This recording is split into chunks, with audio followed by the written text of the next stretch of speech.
மீண்டும் எனக்கு வாய்ப்பு கொடுத்த கழக பொதுச் செயலாளர் புரட்சி தமிழர் எடப்பாடியார் அவர்களுக்கு என்னுடைய நெஞ்சார்ந்த வாழ்த்துதலை வணக்கத்தையும் இந்த நேரத்தில் தெரிவித்துக் கொள்கிறேன். புரட்சித் தலைவர் அம்மா புரட்சித் தலைவர் உடைய இயக்கத்துக்கு கடுகளவு கூட என்னால் அவருடைய புகழ் எந்த வகையிலும் அவர்களுக்கு ஊறு விளைவிக்காத வகையில் பொதுச் செயலாளருடைய நம்பிக்கையுடன் களத்தில் இறங்கி மேற்கு தொகுதி மக்களை சந்தித்து நான் அந்த தொகுதிக்கு ஆற்றிய பணிகளையும் மதுரை மக்களுக்கு 10 ஆண்டுகள் அமைச்சராக இருக்கும்போது செய்த திட்டங்களையும் எடுத்து சொல்லி, குறிப்பாக மேற்கு தொகுதி மக்களுக்கு எந்தெந்த வார்டில் எந்தெந்த பகுதிக்கு என்னென்ன திட்டங்கள் கொடுத்திருக்கிறேன், என்னுடைய பையன் பெயருக்கு நடத்தின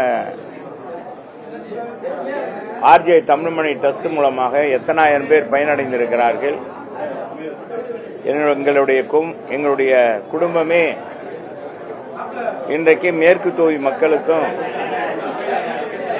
கழகத்துக்கும் கடமைப்பட்டிருக்கிறோம் என்பதை தெரிவித்துக் கொள்கிறேன். எனவே மக்கள் தான் எஜமானர்கள். மக்களை நம்பி களத்தில் என்னை நிறுத்திருக்கிற பொதுச் செயலாளருக்கு மீண்டும் நன்றி தெரிவிச்சுக்கிறேன். சொல்லுங்க, என்ன வேணும்? திமுக கூட்டணியில மதிமுக நாங்க சிரித்துக் கொண்டே அழுகிறோம், ஏன்னா நாங்க எதிர்பார்த்த தொகுதிகளை கொடுக்கல அப்படின்ற மாதிரி மதிமுக சார்பில் செய்தியாளர் சந்திப்புல பேட்டியா சொல்லிட்டாங்க.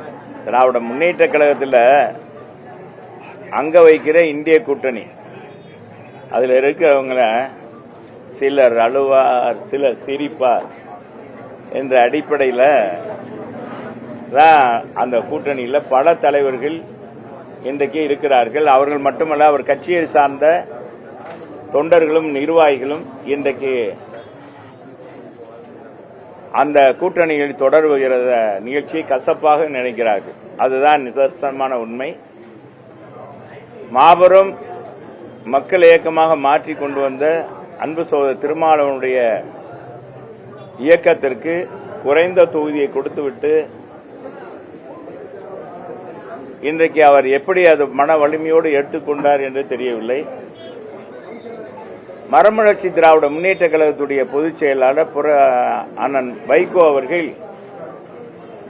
2011 எங்க அம்மா அவர்கள் அழைத்து 19 தொகுதியில் கொடுக்கின்ற போது 19 தொகுதியில் கொடுக்கிறோம் அப்படின்னு சொல்லியும் கூட அவர் கேட்க மாட்டேன்றார். மிக கோபமாக பேசி சென்றவர் தான் வைகோ. இன்றைக்கு அந்த கட்சியில் இருக்கிற தலைவர்களும் நிர்வாகிகளும் நொந்து போயிருக்கிறார்கள். அதான் எல்லா பேருமே அப்படிதான். இப்ப வாழ்வுரிமை இயக்கத்தினுடைய தலைவர் அன்பு சகோதரர் அதனுடைய நிறுவன தலைவரும் இன்னைக்கு அந்த கூட்டணியிலிருந்து விலகி இன்றைக்கு நான் தேர்தலிலே போட்டியிடலை என்ற ஒரு விரக்தியோடு அறிவிக்கின்ற காட்சியை தான் பார்க்கிறோம். ஆனா இதுக்கு நேர்மாறாக தேசிய ஜனநாயக கூட்டணியில் அங்க வைக்கின்ற கட்சிகள் அத்தனை பேருமே எங்களுடைய தலைமை கழகத்தில் மகிழ்ச்சியோடு அந்த ஒப்பந்தத்தை ஏற்றுக்கொண்டு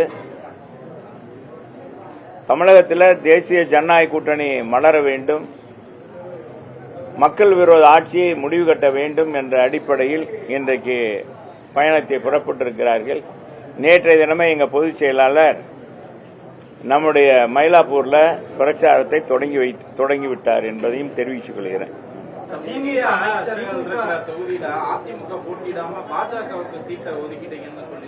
யாருங்க?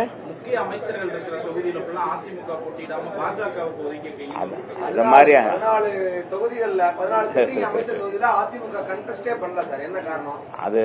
அதெல்லாம் எங்க பொதுச் செயலாளர் பார்த்து அது தோழமை கட்சிகளுக்கு பகிர்ந்து அவங்க தோழமை கட்சிகளும் அதை விரும்பி இருப்பார்கள். அந்த கட்சிக்கான வெற்றி வாய்ப்பு அதிகமாக இருக்கும். அமைச்சர்கள் இன்னார்ன்றதான் கிடையாது. தேர்தலில் மக்கள் தான் எஜமானர்கள். தேர்தல் வந்துவிட்டா அது அமைச்சராவது யாராக இருந்தாலும் எல்லாம் ஒன்றாகத்தான் மக்கள் பார்ப்பார்கள். அதெல்லாம் அதை சும்மா எதிர்கட்சிகள் ஏதாவது பேசணுன்றக்காக பேசுவாங்க. நான் இன்னைக்கு தான் எங்க பொதுச் செயலாளர் அதுக்கு ஒரே வார்த்தை சொல்லிட்டார். 210 சட்டமன்ற தொகுதியிலும் அண்ணா திராவிட முன்னேற்ற கழகம் தலைமையிலான தேசிய ஜனநாயக கூட்டணி வெல்லும் என்று சொல்லிவிட்டார். இதுக்குள்ளே எல்லாமே அடங்கி விடுகிறது. எனவே நீங்க கேட்கிற கேள்விக்கெல்லாம் அதிலே அர்த்தம் இருக்கிறது என்பதை தெரிவிச்சுக்கிறேன். நிச்சயமாக எங்க பொதுச் செயலாளரை பொறுத்தளவுக்கு நிர்வாக திறமை படைத்தவர். கொரோனா காலத்தில் அரசாங்கத்துக்கு 5 பைசா கஜனாவுக்கு வராத நேரத்திலும் கூட சிறப்பாக நிதி நிர்வாகத்தை பயன்படுத்தி அதை சரியான முறையில் பயன்படுத்தி அனைத்து மக்களும் அன்றைக்கு வேலைவாய்ப்பு இல்லை என்றாலும் கூட சிறப்பாக அவர்களுக்கான திட்டங்களை கொடுத்து ஏறத்தாழ 11 மாதங்கள் விலையில்லா சமையல் பொருள், விலையில்லா அரிசிகள் கொடுத்து அவங்க போதும் போதும் என்ற அளவுக்கு பொருட்களை கொடுத்தவர் புரட்சி தமிழர் எடப்பாடியார். கொரோனா காலத்தில் 2000 ரூபாய் 1000 2000 ரூபாய் கொடுத்தவர். கொரோனாவை அடுத்து வந்த பொங்கல் தொகுப்பாக 2500 ரூபாய் கொடுத்திருக்கிறார். இப்பொழுது எங்க தேர்தல் அறிக்கையில இனிமேல் ஒவ்வொரு ஆண்டும் பொங்கல் தொகுப்போடு இது 1000 ரூபாயும் கொடுக்கப்படும் என்று அறிவித்திருக்கிறார். ஆக அவருடைய நிதி ஆளுமை என்பது எல்லாருக்குமே தெரிந்த ஒன்று. எனவே அதையெல்லாம் எங்க பொதுச் செயலாளரே நேரத்தையே சொல்லிவிட்டார். எல்லாமே எங்களுடைய அந்த வரவு செலவை எப்படி பெருக்குமோ என்பதெல்லாம் எங்க பொதுச் செயலாளருக்கு தெரியும். அது சிறப்பாக செய்வார். திமுக மாதிரி 525 வாக்குறுதியை கொடுத்து விட்டு இன்னைக்கு 4 பங்கு கூட நிறைவேற்றாத கட்சியாக அண்ணா திராவிட முன்னேற்ற கழகம் இருக்காது. மக்களுக்கு அறிவித்த அத்தனை திட்டங்களையும் நிறைவேற்றுவதற்கு அண்ணா திராவிட முன்னேற்ற கழகத்தின் தலைமையிலான எங்களுடைய பொதுச் செயலாளர் புரட்சி தமிழர் எடப்பாடியார் நிறைவேற்றி காட்டுவார். சிறப்பாக இருக்கிறது. ஏற்கனவே 3 முறை 5 அறிவிப்பாக அறிவித்தார். அதை நாங்கள் எல்லா இடங்களுக்கும் சென்று மக்களை சந்தித்து கொடுத்தோம். எல்லோருமே அதை வரவேற்றார்கள். குடும்பத்துக்கு 1000 ரூபாய் 10,000 ரூபாய் வழங்குவது, எடுத்த உடனே 10,000 ரூபாய் வழங்குவது என்பது மக்கள் எல்லோருமே இன்றைக்கு எவ்வளவு தூரத்தோ அவங்க கஷ்டப்படுறாங்க என்பதை ஒரு அறிந்து கொண்ட சாதாரண நிலையிலிருந்து அந்த மக்களை பார்த்த ஒரு முதலமைச்சர், ஒரு தலைவர் யாருன்னா எங்க புரட்சி தமிழர் எடப்பாடியார் தான். 10,000 ரூபாய் வழங்கி பெண்களுக்கு குலவிளக்கு திட்டத்தின் அடிப்படையில் 2000 ரூபாய் மாதம் அனைத்து குடும்ப பெண்களுக்கும் வழங்கப்படும் சொல்லிட்டார். அதையும் ஒவ்வொரு குடும்ப அட்டைதாரர்களுக்கும் பிரிட்ஜ் வழங்குவோம் சொல்லியிருக்கிறார். இன்னைக்கு கதாநாயகனாக திகழ்வதே அண்ணா திராவிட முன்னேற்ற கழகத்துடைய தேர்தல் அறிக்கை. அதை தொகுத்து வழங்கிய எங்க புரட்சி தமிழர் எடப்பாடியார் தான் இன்றைக்கு டாப். மற்றதெல்லாம்